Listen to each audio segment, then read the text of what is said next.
All right, we got an interesting water heater install. It's not really that the water heater itself is interesting. It's just a Bradford 40 gal single wall. What's interesting is what we have to do due to the poor choice of location for a water heater. This has been quite a nightmare. So here is the idiotic location of the water heater. And it is at the top of the stairs. And this is directly over the living room. So, in a situation like this, why do you think this is a bad idea to put a water heater here? Because where are you going to have the drip pan discharged to? And where are you going to have the TMP discharged to? You can't have the drip pan go anywhere. It's impossible. There's no, it's not impossible, but to install a drip pan to discharge to the exterior of the building would be a hell of a job. You would either have to, put it through the floor joists, run it through the floor joists and out the side of the building, or you could go through this way and discharge it out there. But of course, the owner doesn't want to pay for such a thing. But the TMP, that I can do something with. And that's what this video is about. That the TMP, I can, there's a thing called a Watts 210 that we're gonna use. Look at this. They capped the TMP off. And I bet you they capped it off because of exactly what I was explaining about the Watts 210. That's crazy, man. So we got the water heater out. We had to repipe these because the way they did it was ridiculous. So we put the valves up here, hot and cold, and it's not ideal. It's better to have them. It's better to have them in here, but we're literally not going to have room to do them in there. So, is what it is. This is just a horrible location overall for a water heater. No two ways about that. So now I'm going to flip this 90, take this off, flip the 90 upwards, and then okay, so this is the Watts 210. This right here is what senses.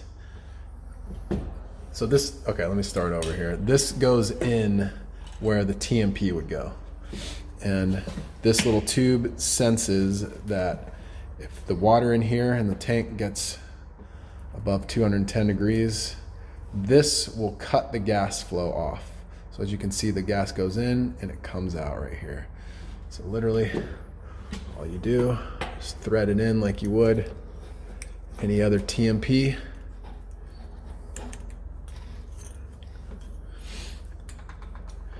So we will tighten that up. And as you can see, we've increased the length of the gas pipe there. And I put the drip tee on this because we're working with limited space in here. So I don't know if a drip tee would have fit right there. And on top of that, I didn't want to take that 90 off because there's not much room to grip onto that. So we put the drip tee on. And to be completely honest with you, I didn't think these were going to be long enough, but they're plenty long. So they would have reached without having this is a 12-inch nipple.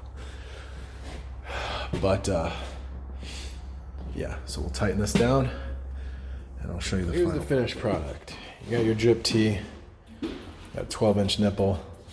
I forgot that inspectors, at least here, I don't know where else, but when you use a flex line, they like to see a shut off. So this is the gas coming in right here. So 90's up, 12-inch nipple, got a shut off, and then the line comes up, it comes around, the gas goes in right here, and it goes out, back down, around, and into the gas control. The earthquake straps, supply hoses, and vent. So, as you see, it's taking the place of a TMP valve. And so this is full of water now. And if this reaches 210, there's a little thing in here that shuts off the flow of gas to the gas control, which effectively shuts down the water heater. And I know I said this in the beginning of the video, but the only way you're going to route a TMP out of here is if you rip up all these floors, and either you run it to the outside that way, or you run it to the outside this way. Same with the drip pan. So, and I know a lot of people like to say, oh, everything should be code, everything should be this and that. But dude, you can't always, and inspectors work with you on stuff, you know? If you can't tear up the whole floor, and the inspector's not gonna come in here and make you tear up the whole dang floor just to do a drip pan and a TMP. So they would absolutely tell you to do one of these, but as far as a drip pan, most inspectors would shrug their shoulders and say, well, you know, good luck to the owner if it ever floods out when they're not home, you know? So, but what I'm gonna recommend is they put some kind of sensor right here that will detect if water is leaking and will alert them on their phone. That's the best thing you could do in this situation if you don't want to tear up all the floors. Just put a leak sensor, one on each side, towards the front here, and two in the back, and you'll never have an issue. So that's all she wrote.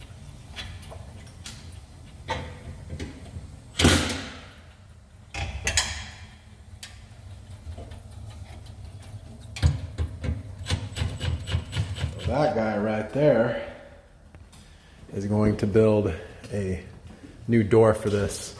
We tried to move it this way, we tried to move it that way, but no matter which direction, this was still kind of popping out a little bit. It's all right. It's all the way back, but he'll just make a, what do you think he'll do here, Dusty? You just pull this wood out a little bit? He's not listening. Anyway, good install, everything's working. Here, popping and crackling.